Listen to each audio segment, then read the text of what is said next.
नमस्कार, स्वागत करती हूँ आप सभी का भारत 24 पर। मैं हूं आपके साथ पूर्णिमा मिश्रा। हमारे देश की आबादी है 140 करोड़ और इतने ही करोड़ मुद्दे देश में हर दिन दस्तक देते हैं। लेकिन खबरें आती हैं, कुछ समय ठहरती हैं और चली जाती हैं। इन खबरों के अंदर का हर एक नजरिया शायद नजरअंदाज कर दिया जाता है। ऐसे में चलिए जानकारी का सूखा दूर करते हैं, खबर की गहराई में उतरते हैं और 9 PM स्पेशल की शुरुआत करते हैं। सबसे पहले बात करेंगे मालदीव की और वहीं पर सियासत के समुद्र में डूबती आवाम की। इसके साथ वहां की सरकार का एक नया पैटर्न भी नोट करेंगे, जिसका नया चैप्टर बेहद खतरनाक है। जहां पर बोलती तो सरकार है, लेकिन शब्द चीन के होते हैं और उससे भी ज्यादा खतरनाक। जहां पर मालदीव की सरकार एक हाथ में मदद लेती है तो बगल में छुरी दबाए बैठी रहती है। आगे बढ़ेंगे, बात होगी मोदी के बढ़ते परिवार की। वो लोग जो चुपचाप मोदी से अपना रिश्ता जोड़ रहे हैं। मोदी के परिवार में बढ़ते इन सदस्यों से सीटों का समीकरण किस हद तक बदलेगा वो भी आपको दिखाएंगे। और आगे बात बदलते पते की करेंगे। वो पता जो किसी मौसम में कोर्टरूम का होता था, तो मौसम बदलते ही किसी पार्टी का राजनीतिक कार्यालय। और इसमें नैतिकता के सवाल से लेकर करियर चुनने की आजादी पर भी बात होगी। और साथ ही एक फ्लैशबैक दिखाएंगे, जहां से एक प्रोपेगेंडा को एक्सपोज करने का काम भी करेंगे। आखिर में बात हमारे राष्ट्रीय खाने खिचड़ी की, वो खिचड़ी जिससे भ्रष्टाचारियों ने गरीबों का हिस्सा मार लिया। एक प्लेट खिचड़ी में से एक कटोरी भ्रष्टाचार की हांडी में क्यों चढ़ी, इस पर बात करेंगे। तो आइए 9 PM स्पेशल की शुरुआत करते हैं और सबसे पहले बात करेंगे आज की लीड स्टोरी की। लीड स्टोरी में है मालदीव की खबर। किसी भी देश में सरकार रूपी इंजन के अंदर अगर खराब ईंधन डाला जाए तो गाड़ी ज्यादा दूर तक चलती नहीं है। गाड़ी का इंजन सीज होना निश्चित है और ऐसा ही कुछ हाल है मालदीव का। वहां पर सब कुछ ठीक था, बढ़िया रिजॉर्ट बन रहे थे, टूरिज्म भी एक नंबर चल रहा था। लेकिन फिर आता है साल 2011, चीन का पहला दूतावास जो कि मालदीव में खुलता है और वहीं से मालदीव का इंजन कहीं ना कहीं चोक होना शुरू हो जाता है। कैसे, ये मैं आपको आगे बताने वाली हूं। लेकिन उससे पहले आप ये समझ लीजिए कि मालदीव की राजनीति में भी दो धुरी नजर आती हैं। एक डेमोक्रेटिक पार्टी है तो दूसरी है पीपल्स कांग्रेस पार्टी। डेमोक्रेटिक पार्टी जब तक सत्ता में रही मामला कूल डाउन रहा, लेकिन गो इंडिया का पैम्पलेट छपवाकर सत्ता में आई मालदीव की कांग्रेस पार्टी ने कुछ ऐसा कर दिया कि मालदीव की माली हालत खराब होने लगी। दरअसल जनवरी में प्रधानमंत्री नरेंद्र मोदी लक्षद्वीप पहुंचते हैं। कुछ तस्वीरें आती हैं, पूरे देश का ध्यान लक्षद्वीप की इन्हीं तस्वीरों की तरफ जाता है कि तभी मालदीव के कुछ नेता प्रधानमंत्री मोदी और हमारे देश पर आपत्तिजनक टिप्पणी करते हैं और उसका कुछ ऐसा असर होता है कि बॉयकॉट मालदीव्स ट्रेंड करने लगता है। उस वक्त अपने देश को मुसीबत में डालने वाली नेता का नाम था मरियम श्यूना। उन्होंने प्रधानमंत्री मोदी का नाम इजराइल के साथ जोड़ते हुए एक आपत्तिजनक टिप्पणी की थी, जिसके बाद उन्हें सरकार से बर्खास्त कर दिया गया था और मोइज़ू सरकार ने उनकी इस टिप्पणी को उनका व्यक्तिगत बयान बता दिया था। अब एक बार फिर मरियम श्यूना को लेकर ही विवाद पैदा हो चुका है। दरअसल श्यूना ने मालदीव की विपक्षी पार्टी MDP पर निशाना साधने के लिए एक्स पर एक फोटो शेयर की थी और इसमें MDP के कैंपेन पोस्टर पर तिरंगे का अशोक चक्र और भारत की सत्तारूढ़ बीजेपी का चुनाव चिन्ह कमल का फूल लगाया गया था। मरियम की टिप्पणी एक ऐसे समय पर आई जब हाल ही में भारत ने मालदीव को दी जाने वाली मदद जारी रखने का फैसला किया था। इसे लेकर मालदीव के विदेश मंत्री ने भारतीय विदेश मंत्री S जयशंकर को धन्यवाद भी कहा था। अब मरियम की टिप्पणी सामने आने के बाद सोशल मीडिया पर लोगों ने इस मदद का विरोध किया।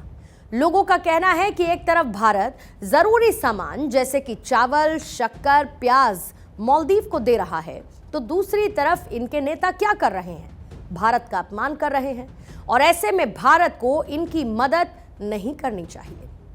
भारत के लोगों ने जैसे ही ये बात सोशल मीडिया पर पोस्ट करनी शुरू की, मरियम के सुर बदल गए। उन्होंने तुरंत अपना पोस्ट डिलीट करते हुए सोशल मीडिया प्लेटफॉर्म एक्स पर लिखा कि मैं मेरी पोस्ट की वजह से हुए भ्रम को लेकर माफी मांगती हूं। मुझे पता चला कि एमडीपी के पोस्टर में इस्तेमाल हुई तस्वीर भारतीय ध्वज से मिलती जुलती है। गलतफहमी की वजह से ऐसा हुआ, मुझे खेद है। मैंने कुछ भी जानबूझकर नहीं किया। मालदीव भारत के साथ संबंधों को बहुत महत्व देता है। मैं ध्यान रखूंगी कि भविष्य में मेरी तरफ से इस तरह की गलती ना हो। इस पूरी सीक्वेंसिंग को आप ऐसे समझिए, मतलब मालदीव जहां पर एक पार्टी सत्ता में इसीलिए आई क्योंकि उसने भारत का विरोध किया। विरोध भी किस बात का? कि भारत के कुछ सैनिक वहां पर उसकी ही सुरक्षा और ट्रेनिंग के लिए मौजूद थे। दरअसल बिहाइंड द सीन बात यह है कि मालदीव में मोइज़ू सरकार बनी ही चीन की बैंकिंग के कारण है।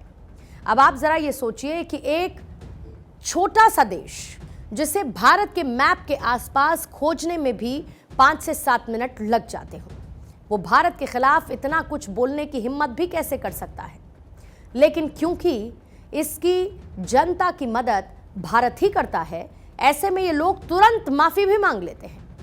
लेकिन यहां मालदीव के बदलते हुए कैरेक्टर के 2 चैप्टर हैं, एक हालिया है तो एक काफी पुराना है। पहले आइए हालिया चैप्टर पर जरा गौर कर लेते हैं। 15 नवंबर 2023 को मालदीव के नए राष्ट्रपति और चीन के समर्थक कहे जाने वाले मोहम्मद मोइज़ू ने शपथ ग्रहण की और इसके बाद से भारत और मालदीव के रिश्तों में खटास आना शुरू हो गई। इसकी 3 वजह हैं। पहली, मोहम्मद मोइज़ू ने अपने चुनावी कैंपेन में इंडिया आउट का नारा दिया। दूसरा, मोइज़ू ने सत्ता में आने के बाद मालदीव में मौजूद भारत के सैनिकों को निकाल देने का आदेश दे दिया। और तीसरा, भारत के साथ हाइड्रोग्राफिक सर्वे एग्रीमेंट खत्म करने की घोषणा कर दी। यहां पर भारत, जो कि मालदीव को अपने छोटे भाई की तरह मानता है, वो चीन के चंगुल में फंसकर भारत के ही खिलाफ खड़े होने की कोशिश करता है। लेकिन इसके बावजूद भारत उसकी मदद करना इसीलिए नहीं छोड़ता क्योंकि चीन के चक्कर में मालदीव पूरी तरह से बर्बाद हो। इससे बेहतर है कि भारत उसकी मदद कर उसे इन साजिशों के मझधार से बाहर निकाल सके। और ये कहानी कोई आज की कहानी नहीं, ये कहानी पुरानी है, यानी कि ये मालदीव के बदलते कैरेक्टर का पुराना चैप्टर है। और इसकी शुरुआत होती है साल 2013 से, जब मालदीव में यामीन की सरकार बनी थी।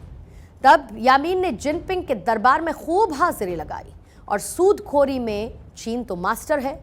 वो मास्टर जिसके लिए ये लाइन फिट बैठती है कि ऐसा कोई सगा नहीं जिसे चीन ने ठगा नहीं। फिर मालदीव कैसे बच सकता था? इसकी भी एक बैक स्टोरी आपको सुना देती हूं। दरअसल यामीन के कार्यकाल में मालदीव चीन के काफी करीब पहुंच गया था। यामीन की सरकार में मालदीव की आर्थिक स्थिति भी काफी बिगड़ गई थी। मानवाधिकारों के हनन के आरोपों के कारण भारत और पश्चिमी देशों ने मालदीव को कर्ज देने से इनकार कर दिया और आखिरकार चीन ने उसकी मदद की। यामीन की सरकार बने चीन से भारी भरकम कर्ज ले लिया गया। 2018 के आखिर तक मालदीव के कुल बाहरी कर्ज में 70% से ज्यादा अकेले चीन का ही था।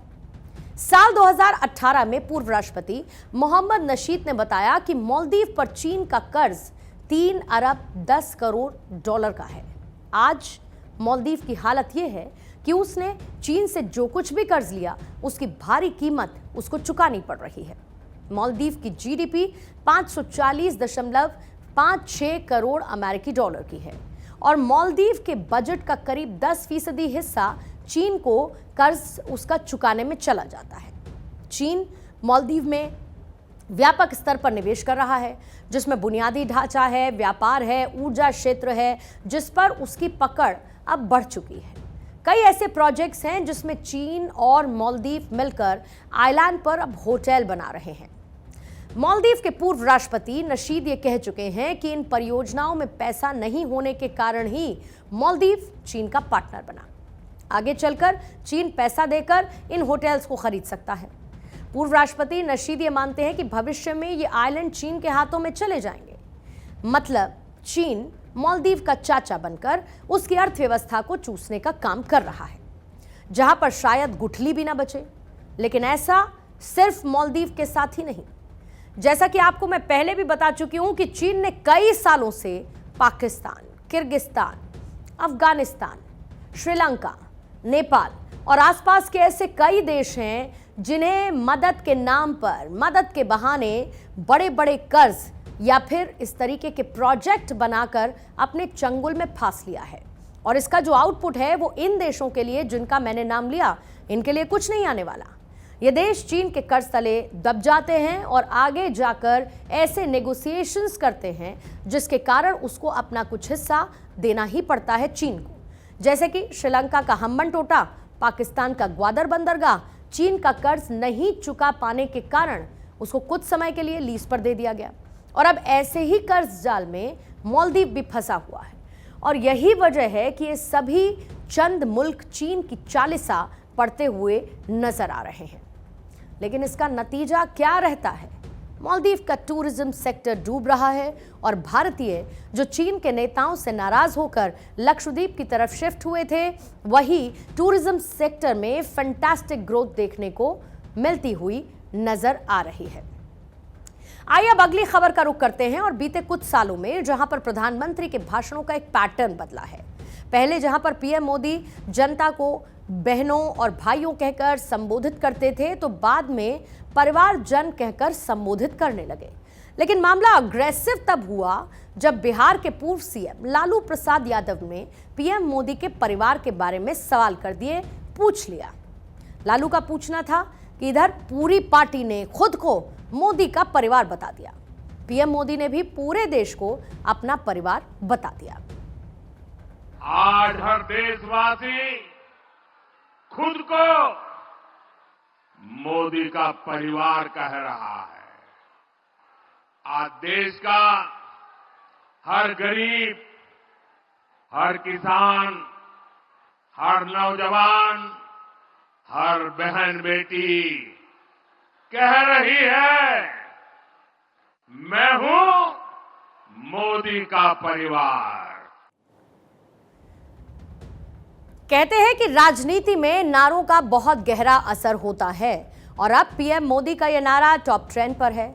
लेकिन अगर इन नारों को पूर्वोत्तर की पॉलिटिक्स में फिट करके देखें तो क्या नजर आता है, उसको समझने के लिए कुछ पॉइंट्स पर आइए बात कर लेती हूं। सबसे पहले मोदी के पूर्वोत्तर परिवार को समझते हैं, जहां पर असम के सीएम हेमंत बिस्वा ने मोदी के पूर्वोत्तर परिवार का एक एक्सक्लूसिव सेक्टर बनाया।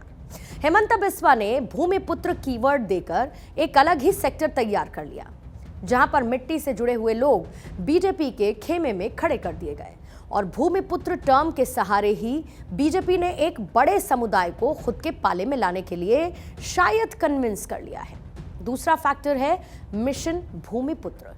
इस मिशन के तहत हेमंत बिस्वा ने लोगों को एक सर्टिफिकेट देना शुरू किया। एक है एसटी हिल्स तो दूसरा है एसटी प्लेन्स। यहां पर हिल्स और प्लेन्स के बीच एक बारीक रेखा खींची गई, जो कि पूर्वोत्तर में कॉलोनियल रूल के समय से चलती आ रही है, जहां पर प्लेन से आने वाले समुदाय को ज्यादा पिछड़ों की शक्ल में देखा जाता है और इस पूरे समुदाय को सर्टिफिकेशन के जरिए बीजेपी ने इसे मोदी का परिवार बना दिया। तीसरा मुद्दा है सीएए। हेमंत बिस्वा शर्मा ने बड़ी ही स्ट्रैटेजिकली वहां के लोगों को यह समझाने में सफलता हासिल की कि सीएए के आने से डेमोग्राफिक्स चेंजेस नहीं आएंगे।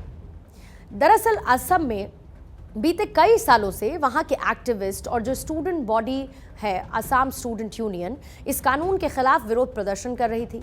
यहां पर हेमंता ने लोगों को यह समझाया कि इससे कुछ हद तक लोगों की संख्या बढ़ सकती है, लेकिन किसी को कोई नुकसान नहीं होगा। यहाँ जो लोग विरोध कर रहे हैं, जैसे कि राइजोर दल के प्रेसिडेंट अखिल गोगोई, लेकिन वो बीजेपी को कोई नुकसान पहुंचा पाएंगे ऐसा दिखाई नहीं देता है। इसके बाद आता है मुस्लिम समाज। यहां पर हेमंत बिस्वा ने यह साफ कह दिया कि कांग्रेस मुसलमानों को बहकाने का काम कर रही है। हेमंता ने मुस्लिम मैरिज एंड डिवोर्स एक्ट को खत्म करने का फैसला कर कुछ मुसलमानों को अपने पाले में ला दिया, जो कि अब शायद मोदी का परिवार बन चुके हैं। और बीजेपी की अगली स्ट्रैटेजी का हिस्सा है खुद की ताकत को बढ़ाना। यानी कि कब तक बीजेपी पूर्वोत्तर में अलायंस के सहारे रहेगी, और ऐसे में बीजेपी जो साल 2016 से पहले तक रीजनल दलों के सहारे बैठती थी, वो अब खुद को रीजनल पार्टी से बड़ा बनाने में जुटी हुई है। और इसी के चलते शायद रीजनल पार्टीज को बड़ा नुकसान हो सकता है। दूसरी तरफ कांग्रेस का संघर्ष पूर्वोत्तर में देखने को मिलता है, जिसके चलते कांग्रेस को कमजोर करना बीजेपी के लिए अब उतना कठिन नहीं है।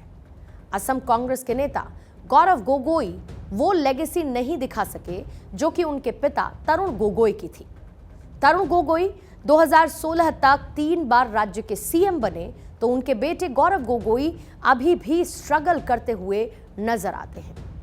इन सभी स्ट्रैटेजीज के जरिए मोदी अपने परिवार को बड़ा कर रहे हैं। जहां पर पूर्वोत्तर में हेमंत बिस्वा शर्मा के बेहतर रणनीति के तहत काम हो रहा है। हेमंता ने सेटलर्स और इसके साथ ही नेटिव्स को अलग कर एक बड़ा राजनीतिक मास्टर स्ट्रोक खेला, लेकिन इसके बावजूद चुनौतियां कई हैं, जिसे पार पाना अभी शायद हेमंता के लिए थोड़ा सा मुश्किल नजर सा आता है। आगे बढ़ते हैं। समर सीजन में एक शख्स जो कि कोर्ट में फैसले सुनाता हो, वही शख्स अगर सावन आते आते चुनावी मैदान में कूद पड़े, तो सवाल तो बनता है कि कल तक काला कोट पहने एक निष्पक्ष व्यक्ति चंद महीनों में पार्टी का झंडा लिए कैसे चल दिया। क्या यहां भी अंतरात्मा का खेल है या फिर मामला कुछ और है? लेकिन सवाल तो बनता है कि क्या एक जज का फैसला सुनाने और राजनीति का पाठ पढ़ाने के बीच कोई कूलिंग पीरियड होना चाहिए या नहीं होना चाहिए? यह सवाल हालिया दौर में इसीलिए उठा है क्योंकि कलकत्ता हाईकोर्ट के जस्टिस अभिजीत गंगोपाध्याय जजशिप से इस्तीफा देकर बीजेपी के टिकट पर पश्चिम बंगाल के तमलुक से लोकसभा चुनाव लड़ रहे हैं। वो अपने फैसलों और कोर्ट में टिप्पणियों को लेकर लगातार चर्चा में बने रहते, लेकिन इस समय उनका चुनावी राजनीति में प्रवेश न्यायिक प्रशासनिक हलकों में चर्चा का विषय बना हुआ है। माननीयों को राजनीति में जाना चाहिए या फिर नहीं, ये संविधानविदों और राजनेताओं में बहस का मुद्दा रहा है। लेकिन उससे पहले कि बहस एक तरफा हो, ये बात साफ कर दी जाए कि न्याय का टीला छोड़कर राजनीति में प्रवेश का ये सिलसिला कोई नया नहीं है। न्यायाधीशों के राजनीति में प्रवेश को लेकर संविधान सभा की राय थी कि न्यायाधीश को छुपा हुआ राजनेता यानी कि हिडन पॉलिटिशियन नहीं होना चाहिए। भारतीय विधि आयोग ने साल 2012 में एक सिफारिश की थी कि न्यायाधीशों के लिए रिटायरमेंट के बाद 2 साल का कूलिंग पीरियड होना चाहिए, लेकिन इस मुद्दे पर देश में अभी कोई व्यवस्था नहीं बनी हुई है।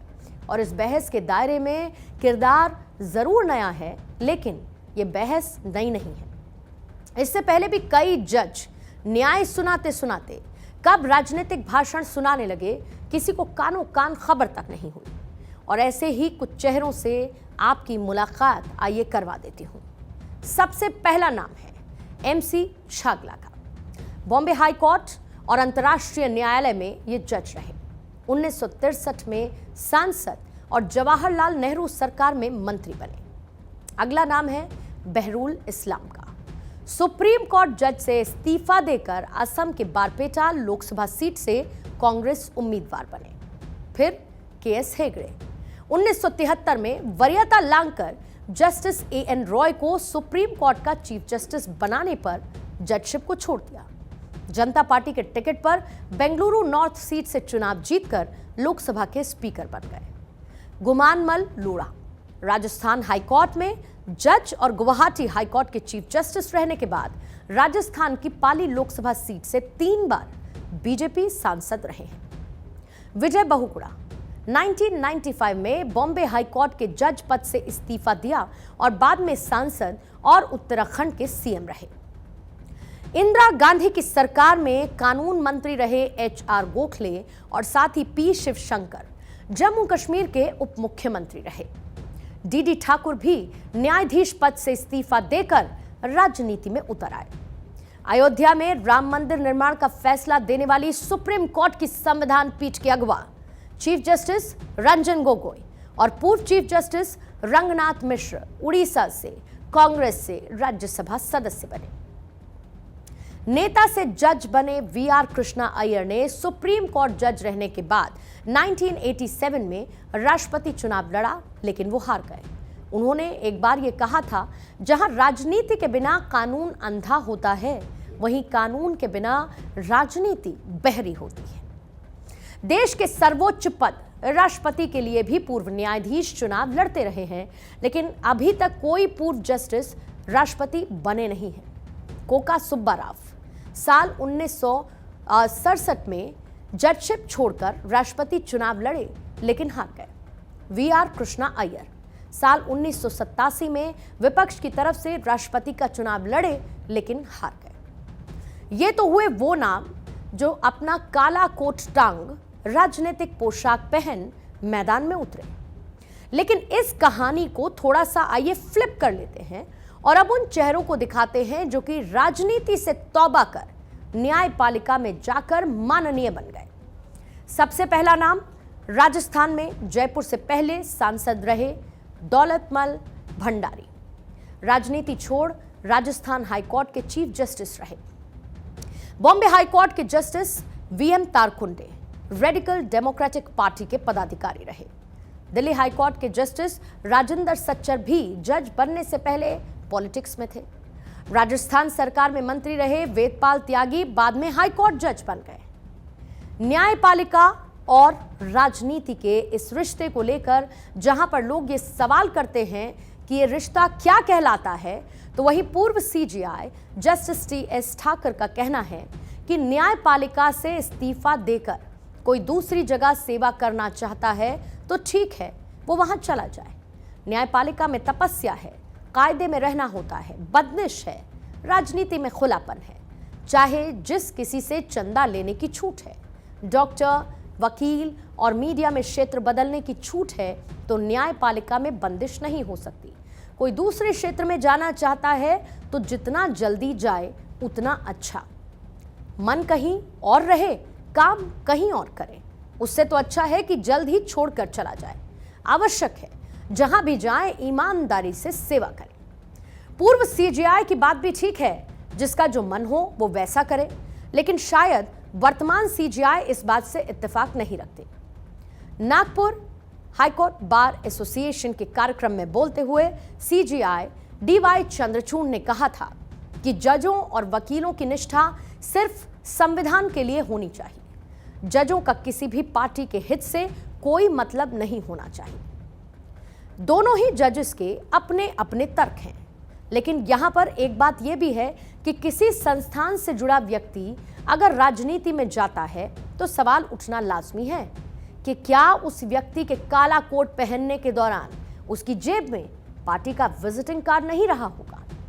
सीधा सवाल है, इस पर सभी के अपने अपने जवाब हो सकते हैं, लेकिन हमारा इस खबर की तह पर जाकर कई किरदारों को दिखाने का मकसद सिर्फ ये बताना था कि ये कहानी पुरानी है।